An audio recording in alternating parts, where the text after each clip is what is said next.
Christian Deltemple et je travaille comme commerçant indépendant, franchisé, pour une enseigne qui s'appelle Comptoir de Famille. Alors, le magasin est spécialisé dans les meubles, la décoration et les cadeaux. C'est surtout des meubles, des rééditions de l'ancien. Et notre slogan, c'est « Retrouver les émotions d'antan ». C'est-à-dire qu'on refait des meubles et on refait des meubles anciens de manière à pouvoir redonner aux clients ces émotions qu'ils avaient quand ils allaient chez leurs grands-parents, chez leurs parents, et retrouver cette ambiance un petit peu. Alors, le plus de mon métier en tant que commerçant, c'est bien sûr la relation que j'ai avec les clients. C'est aussi d'arriver à trouver le besoin du client de manière à pouvoir les satisfaire non seulement ici au magasin, mais que quand ils ont acheté un article, que cet article leur apporte l'émotion chez eux qu'on essaye de donner dans notre magasin aussi. Alors, ça fait 2 ans et demi que le magasin est ouvert sous cette franchise. Depuis, j'ai ouvert un autre magasin sous la même enseigne et c'est le développement un petit peu que l'on voulait puisque le 2e magasin aujourd'hui est ouvert sur Arles et c'est mon épouse qui le tient. Et aujourd'hui, on en est content puisque cette franchise-là, ce concept-là travaille bien et est vraiment un besoin que les clients demandent aujourd'hui.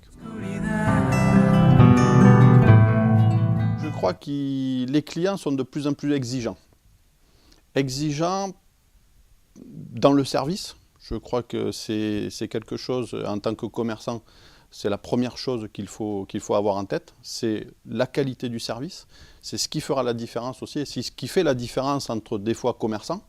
La qualité du service, la qualité des produits que l'on vend, avec un rapport qualité-prix que le client aujourd'hui demande. Il veut vraiment un rapport qualité-prix optimal. Je crois qu'il sait ce qu'il veut. Aujourd'hui, c'est vrai quand on parle de la crise et autres, le client, quand il dépense son argent et quand il est prêt à dépenser son argent, il sait exactement ce qu'il veut. Alors, des anecdotes et des rencontres, on en a eu à travers les clients que l'on a pu avoir la chance d'avoir, et surtout quand ils sont passés dans le magasin. On a rencontré des artistes peintres, d'anciens commerçants même de salon, et qui aujourd'hui à la retraite ont plus de temps à passer dans leur passion, la peinture notamment. Ces anciens commerçants qui aujourd'hui sont devenus artistes peintres nous ont fait découvrir des personnes dans le milieu hôtelier et qui a fait effectivement que par rapport à la décoration qu'ils pouvaient avoir dans le milieu hôtelier, dans les maisons d'hôtes, dans les contacts, ça nous a beaucoup aidé aussi à se développer dans la décoration spécifique des maisons d'hôtes, des gîtes. Et ça a été aussi une rencontre extraordinaire.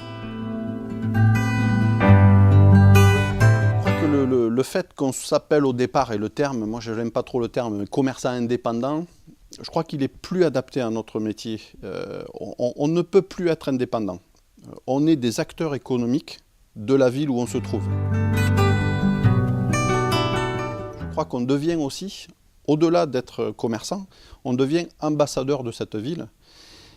Et quand des clients viennent, alors j'ai la chance d'avoir aussi des touristes, j'ai la chance d'avoir des clients qui ne sont pas de salon de Provence, on se doit de promouvoir cette ville, de leur dire ce qu'il y a à découvrir dans la ville, aux alentours, et on devient quelque part les ambassadeurs de cette ville pour leur faire reconnaître et faire partager cet amour que l'on a, parce qu'on s'y est implanté, c'est pas que pour le commerce, c'est aussi parce qu'on aime bien cette ville, et de le faire découvrir à tous, pour qu'ils puissent peut-être amener leurs amis, leur famille, à découvrir aussi cette ville.